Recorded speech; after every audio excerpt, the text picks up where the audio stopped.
할렐루야, 좋은 아침입니다. 오늘도 말씀을 하루 시작합니다. 설교는 아침 시간 이사야 65장 말씀입니다. 여러분이 경험한 리더들 중에서 가장 최악은 어떤 스타일인가요? 일 못하는 리더일 수도 있고 구성원들에게 수치심과 모욕감을 안겨주는 리더일 수도 있습니다. 그러나 그 중에서 가장 최악의 리더는 소통하지 않는 사람일 것입니다. 자기의 생각을 일방적으로 통보하는 사람은 함께 일하기 힘든 리더입니다. 마음을 열고 서로 소통하기를 위하여서 경청하는 사람이 좋은 리더인 것이죠. 그런데 감사하게도 하나님은 불통하는 하나님이 아니십니다. 우리가 하나님 앞에서 아뢰를 떼면 어떤 식으로든 우리를 깨닫게 하십니다. 기록된 말씀으로 아니면 선포된 말씀으로 인생의 심각한 고민들을 해결해 주세요. 아니면 주변 환경이나 자연환경을 통하여서 말씀하시기도 합니다. 때로는 우리와 함께하는 사람들의 입술을 통하여서 하나님의 마음을 전달하기도 하시죠. 하나님은 어떠한 방법으로든 우리에게 답을 주시려고 애쓰십니다. 답을 주십니다. 그러기에 하나님의 답을 깨달을 수 있는 영적 민감성과 지혜로움으로 무장할 수 있는 귀한 영혼 되면 좋을 것 같습니다. 아멘. 오늘 본문에서는요, 하나님께서 이사야 선지자의 간절한 기도를 듣고 응답해 주시는 모습을 볼 수 있습니다. 이사야 선지자는 어제 말씀을 통하여서 정면 돌파를 선언하고 기도했습니다. 쉽게 설명하면요, 이사야가 생각할 때 현재 남유다의 영적 상황은 가만히 있다가 죄 때문에 파멸할 것 같은 아주 심각한 영적 위기처럼 보였습니다. 그래서 이사야는 하나님의 강림과 또한 오셔서 자신들을 심판해달라고 간청하고 있어요. 이사야가 요청한 하나님의 강림과 심판은 스스로 자폭하는 것이 아닙니다. 하나님께서 심판 가운데 궁유를 허락하시면 우리가 다시 주 안에서 살아날 수 있다고 믿기에 한 번 더 기회를 달라고 간절한 마음을 담아서 엎드린 것이에요. 그래서 이사야 65장 말씀은 하나님께서 이사야의 간구에 응답하신 내용이 기록되어 있어요. 7절 말씀입니다. 너희의 죄악과 너희 조상들의 죄악은 한 가지니 그들이 산 위에서 분향하며 작은 산 위에서 나를 능욕하였습니다. 그러므로 내가 먼저 그들의 행위를 헤아리고 그들의 품에 보응하리라. 여호와가 말하느니라. 아멘. 하나님께서는 지금 남유다 너희와 너희 조상들의 죄가 한 가지라고 말하고 있습니다. 그게 뭔지 아세요? 남유다 전체의 죄는 바로 우상 숭배라고 말씀하시는 거였어요. 남유다의 조상들은 광야 40년의 여정을 끝내고 가나안에 들어간 이후 정착하고 먹고 살만 하니까는요, 풍요의 신이라고 말하고 있던 바알과 아세라를 섬기게 되었습니다. 그런데 더 큰 문제는 지금 이사야 시대까지 우상에서 떠난 적이 없었다는 거예요.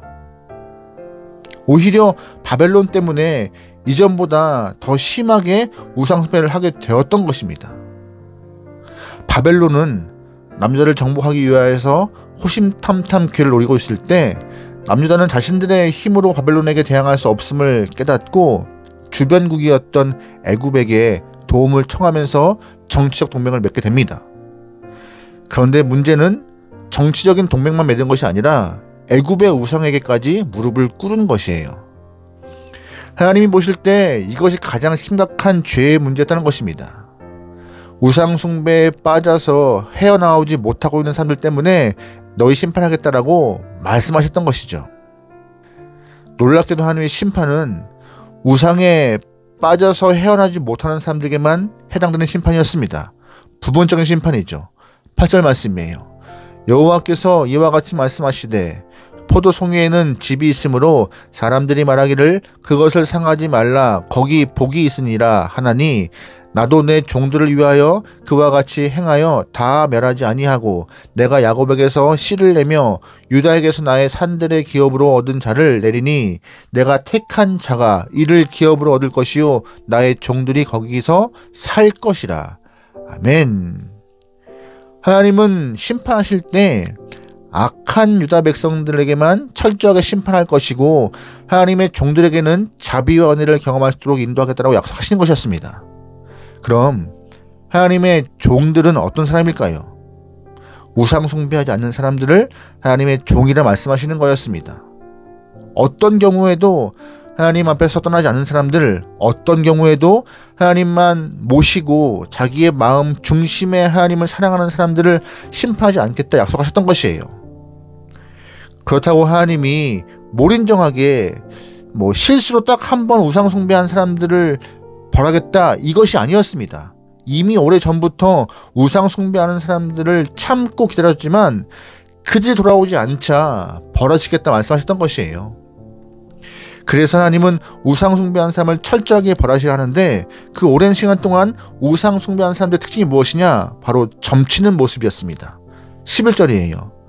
오직 나 여호와를 버리며 나의 성산을 잊고 가덱의 상을 베풀며 문희에게 썩은 술을 가득히 붓는 너희여, 내가 너희를 칼에 붙인 것인즉 다 굽으리고 죽임을 당하리니 이는 내가 불러도 너희가 대답하지 아니하며 내가 말하여도 듣지 아니하고 나의 눈에 악을 행하였으며 내가 즐겨하지 아니하는 일을 택하였음이라. 아멘.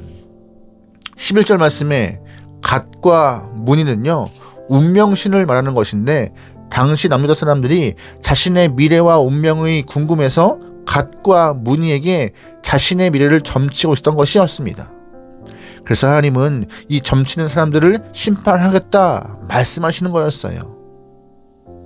그럼 반대로 우상 숭배하지 않고 하나님을 떠나지 않는 사람들은 하나님이 어떻게 상대하실까요? 바로 그들을 살피시고 돕겠다 약속하시는 거였어요.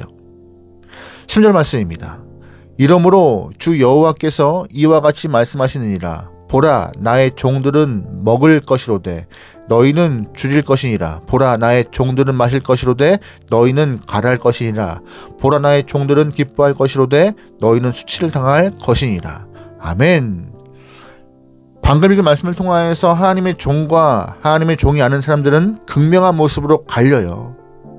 여기서 말하는 하나님의 종들은 성직자들, 즉 제사장들이나 선지자를 말하는 것이 아닙니다. 우상 숭배하지 않는 모든 사람들을 하나님의 종, 택한 백성이라 말씀하시는 거였어요. 여러분은 우상 숭배하고 계십니까? 오늘날 우리가 살아가는 이 현대 사회에서 우상 숭배를 단순하게 정의할 수는 없습니다. 하지만 분명한 것은 하나님이 아닌 다른 것을 마음에 품고 있다면 우선순위에서 하나님이 1등이 아니라 다른 것을 가장 우선에 두고 있다면 그 모든 것이 바로 우상의 범죄에 포함되는 것입니다. 하나님은 언약의 하나님이시고 약속을 즐겨하시는 하나님이세요. 하나님이 이스라엘 백성들과 한 첫 번째 언약은 바로 십계명이었습니다. 그 십계명 중 첫 번째 계명이 너는 나 외에 다른 신들을 내게 두지 말라였어요. 무슨 뜻이에요? 우상 숭배를 배격하는 하나님의 간절한 마음이 담겨있는 첫 번째 계명이었던 것이죠. 여러분, 그러기에 매 순간 내 마음을 차지하고 있는 것이 무엇인지 스스로 살피고 돌아봐야 합니다. 우리의 마음의 자리에 하나님이 아닌 다른 것이 우선순위에 들어와 있다면 재정비할 수 있도록 하나님께 간구하고 삶의 자리를 바로잡아서 우상을 제거하고 주 앞에 내 모든 것을 드러낼 수 있는 귀한 영혼 되어야 하는 것이 성도의 본 모습인 것인 거예요. 하나님이 가장 원하시는 것은 하나님 한 분만 섬기는 것입니다.